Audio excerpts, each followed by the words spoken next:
perkenalkan nama saya Jessica. Dan saya Veo. Pada video kali ini kita akan melakukan percobaan senter pelangi. Senter pelangi itu apa sih? Senter pelangi merupakan senter yang menggunakan prinsip difraksi Kisi untuk mengubah cahaya polikromatik atau cahaya putih menjadi cahaya berwarna pelangi. Bagaimana sih cara membuatnya?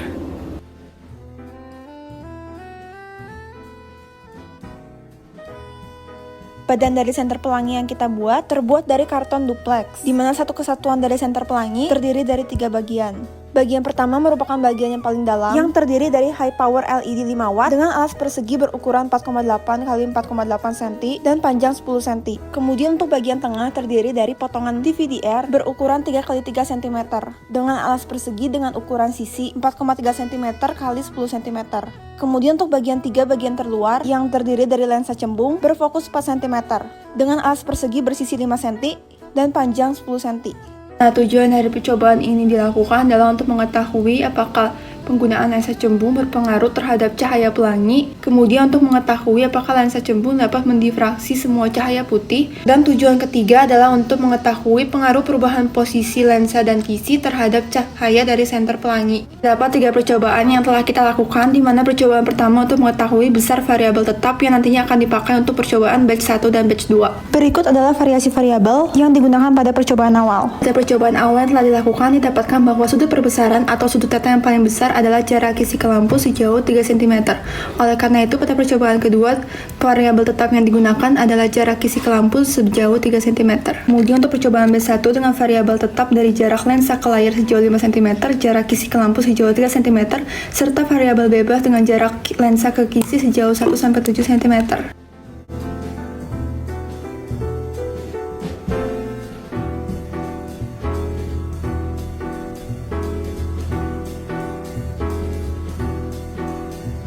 Percobaan terakhir atau batch 2 dengan variabel tetap jarak lensa ke layar sejauh 5 cm, jarak lensa ke kisi sejauh 1 cm, dan variabel tetap dengan jarak kisi ke lampu sejauh 2-6 cm.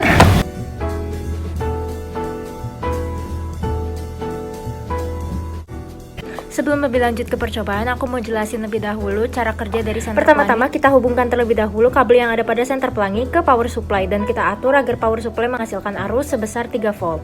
Lalu kita masukkan bagian 1 yang terdiri dari komponen lampu ke dalam bagian 2 yang berupa kisi. Kemudian kita masukkan bagian 2 ke dalam bagian 3 yang berupa bagian paling luar yaitu lensa cembung. Setelah lampu menyala, sinar putih akan menyebar ke segala arah. Sebagian diteruskan dan membentuk sinar putih di tengah sinar pelangi, dan sebagian lagi akan terdifraksi dengan sudut theta dan membentuk cahaya pelangi. Bayangan hasil proses difraksi oleh kisi DVD ini kemudian akan menjadi benda bagi lensa cembung pada senter pelangi. Setelah melalui proses perhitungan yang rumit dan panjang, maka diperoleh Y aksen atau jarak dari bayangan hasil difraksi terhadap kisi adalah sebesar Y cos pangkat 3 theta. Nah, nilai Y sendiri merupakan jarak dari lampu ke kisi. Sedangkan untuk nilai theta yang akan kita pakai harus terlebih dahulu kita cari dengan menggunakan persamaan D sin theta sama dengan N dikali lambda, di mana N sebesar 1. Kemudian lambda yang akan kita pakai adalah 550 nanometer. Kenapa? Karena bayangan pelangi sendiri terdiri atas warna merah sampai dengan ungu dengan panjang gelombang yang berbeda-beda, sehingga kita ambil tengahnya saja. Kemudian untuk D sendiri kita peroleh dari 1/N dengan nilai N sebesar 1351 garis per milimeter. Untuk mengetahui hubungan dari lensa cembung terhadap bayangan yang dihasilkan oleh senter pelangi, maka kita perlu mengetahui di manakah posisi dari benda terhadap lensa cembung. Nilai SO atau jarak benda terhadap lensa dapat kita cari dengan penjumlahan dari Y aksen ditambah dengan jarak kisi ke lensa. Berikut adalah data posisi benda terhadap lensa dari hasil perhitungan. Bagian yang diwarnai biru merupakan data untuk percobaan batch pertama, sedangkan yang tidak diwarnai merupakan data untuk percobaan batch kedua. Untuk percobaan batch pertama, variabel bebas jarak benda ke lensa dari 1 cm sampai 3 cm, posisi benda berada di ruang 1 karena mengingat fokus dari lensa dalam 4 cm. Sedangkan untuk variabel bebas jarak kisi ke lensa 4 sampai 7 cm, benda berada di ruang kedua. Untuk percobaan batch kedua dengan variabel bebas jarak lampu ke kisi 2 sampai 6 cm, semua benda berada di posisi ruang ke-1. Nah, berdasarkan referensi, saat benda berada di ruang 1, sifat bayangan seharusnya maya, tegak, diperbesar. Saat benda di ruang 2, bayangan seharusnya nyata, terbalik, diperbesar. Sekarang kita ingin tahu kesesuaian dari sifat bayangan yang dihasilkan jika dibandingkan dengan referensi. Maka kita terlebih dahulu harus mencari SI atau jarak bayangan ke lensa dengan menggunakan rumus 1/f sama dengan 1/SO tambah 1/SI. Kemudian kita juga harus mencari tahu perbesaran dengan menggunakan rumus nilai mutlak dari SI/SO. Berikut adalah hasil perhitungan untuk percobaan batch pertama. Untuk variabel bebas jarak lensa ke kisi sebesar 1-3 cm, benda berada di ruang 1. Dan jarak bayangan terhadap lensa bernilai negatif sehingga bayangan yang dihasilkan adalah maya. Sementara untuk variasi jarak lensa ke kisi 4-7 cm, benda berada di ruang 2. Berdasarkan perhitungan jarak bayangan yang dihasilkan bernilai positif sehingga bayangan bersifat nyata. Dari hasil perhitungan M sendiri terbukti bahwa semua bayangan mengalami perbesaran. Berikut adalah data untuk percobaan batch 2. Semua benda terletak di ruang 1. Berdasarkan hasil perhitungan jarak bayangan bernilai negatif sehingga bayangan bersifat maya. Dan dapat terlihat bahwa semua bayangan bersifat diperbesar. Kita juga dapat mencari tahu sudut arah terbentuknya spektrum dan sudut persebaran pelangi loh. Jadi untuk tahu sudut alfa, kita akan menggunakan rumus tangen, di mana sisi depan adalah R, yaitu jarak dari mulainya sinar putih ke tengah sinar pelangi, dan L sebagai sisi samping adalah jarak layar dengan lensa. Lalu untuk sudut alfa plus theta, kita dapat cari dengan cara yang sama, tetapi sisi depan yang digunakan adalah X. X sendiri merupakan jarak dari mulainya sinar putih ke ujung berakhirnya dari sinar pelangi. Setelah mendapat nilai dari sudut alfa plus theta, kita dapat mencari tahu sudut theta. Berikut adalah hasil pengukuran yang telah saya lakukan. Spektrum kiri dan kanan tidak identikal sehingga masing-masing spektrum harus diukur. Berikut adalah hasil perhitungan sudut untuk batch 1. Dapat terlihat bahwa semakin besar jarak lensa ke kisi, semakin kecil sudut theta atau sudut persebaran dan sudut alfa atau arah terbentuknya spektrum, baik kiri maupun kanan. Sudut terbesar sendiri diperoleh dari percobaan dengan variabel bebas jarak lensa ke kisi 1 cm.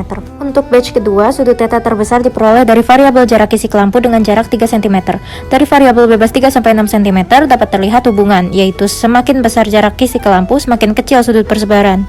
Tapi kok bisa ya sudut hasil variabel bebas 2 cm lebih kecil dari variabel bebas 3 cm? Ini akan kita bahas di analisis spektrum. Berikut adalah gambar spektrum yang akan kita kaitkan dengan hasil sudut persebaran.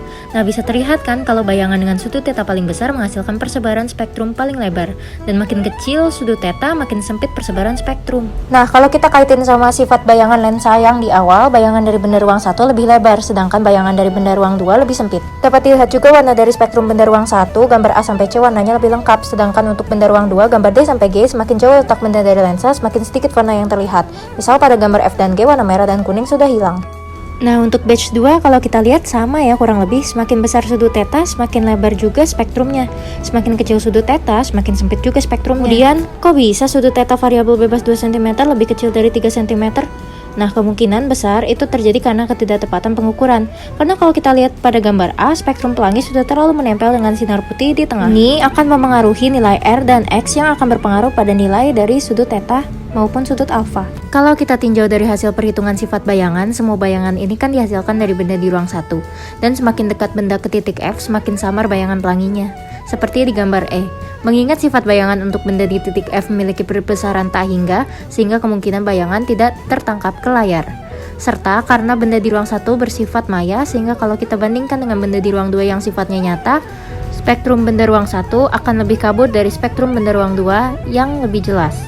Jadi dari semua percobaan, perhitungan, dan pengukuran yang telah kita lakukan, terdapat beberapa kesimpulan. Yang pertama, ternyata lensa cembung mempengaruhi cahaya dari senter pelangi, di mana dari yang dapat kita lihat, dari perbedaan yang tampak pada benda di ruang 1 dan benda di ruang 2. Benda di ruang 1 akan bersifat maya, sedangkan benda di ruang 2 akan bersifat nyata. Yang kedua, ternyata penggunaan lensa cembung belum dapat mendifraksi seluruh cahaya putih menjadi warna pelangi, karena masih terdapat cahaya putih yang diteruskan menjadi cahaya pelangi, dan tidak terdifraksi sehingga mengakibatkan adanya cahaya putih di tengah spektrum pelangi. Yang ketiga, posisi lensa cembung dan kisi difraksi berpengaruh pada nilai SO atau jarak benda terhadap lensa, di mana semakin besar jarak lampu ke kisi akan semakin besar juga jarak SO, dan semakin besar jarak kisi ke lensa semakin besar pula jarak SO, sehingga kedua variabel bebas tersebut memiliki hubungan yang berbanding lurus dengan nilai SO, sedangkan nilai SO memiliki hubungan yang berbanding terbalik dengan besar sudut persebaran. Semakin besar jarak SO, maka semakin kecil sudut persebaran yang dihasilkan, dan semakin kecil sudut persebaran yang dihasilkan akan semakin sempit pula spektrum pelangi yang dihasilkan.